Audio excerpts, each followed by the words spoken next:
Hello friends, night செய்கிற சப்பாத்திக்கு தேங்காய் சேர்க்காத குருமா சாப்பிட்றப்ப ஹெவியாகவும் ஃபீல் இருக்காது. வெஜிடபிள்ஸ் நிறையா சாப்பிட்டோன்ற கம்ஃபர்ட் கொடுக்கக்கூடிய ஒரு சப்பாத்தி சைட் டிஷ் தான் நான் செஞ்சு காமிக்க போகிறேன். நம்ம மாஸ்டர் இப்போது இன்க்ரீடியன்ட்ஸ் என்னென்னு சொல்ல போகிறாங்க. வாங்க மாஸ்டர் கிட்ட கேட்கலாம். ஹலோ மாஸ்டர், இன்க்ரீடியன்ட்ஸ் என்னென்னு சொல்கிறீங்களா?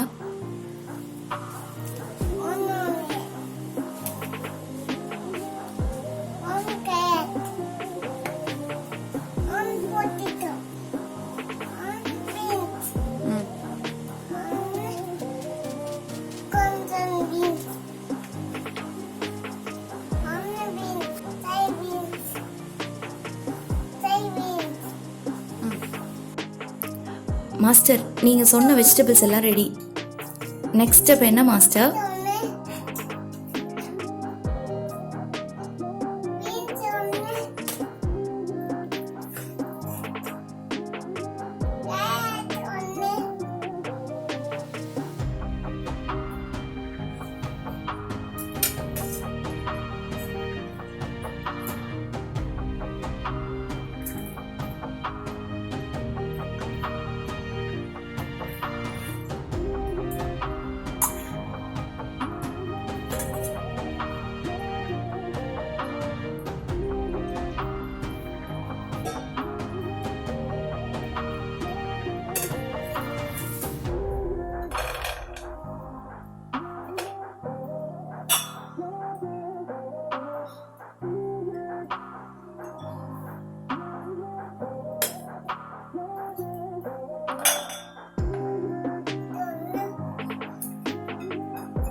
எல்லா வெஜிடபிள்ஸையும் பாத்திரத்தில் போட்டுட்டு காய் முங்குற லெவலுக்கு தண்ணி ஆட் பண்ணிட்டு ஸ்டவ் ஆன் பண்ணிடலாம்.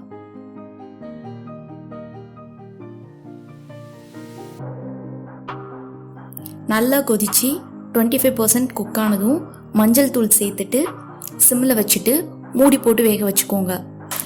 75% குக் ஆனதும் சால்ட் சேர்த்துட்டு வேக விட்டுடுங்க.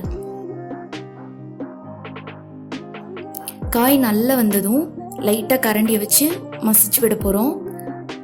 தண்ணி நிறையா இருந்தால் ஒரு பாத்திரத்தில் தண்ணியை வடிச்சிட்டு மசிச்சுக்கோங்க.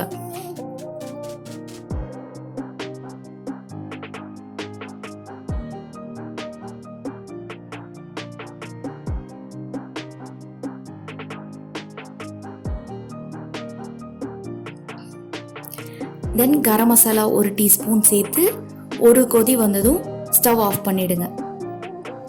தாளிப்பு செய்கிறதுக்காக கடாய் வச்சுட்டு ஆயில்,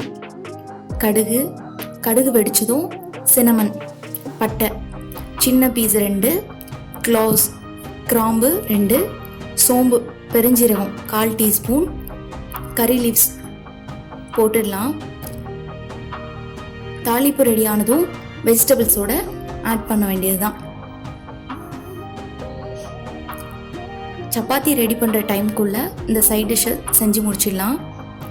5 சப்பாத்திக்கு இந்த கிரேவி கரெக்டாக இருக்கும்.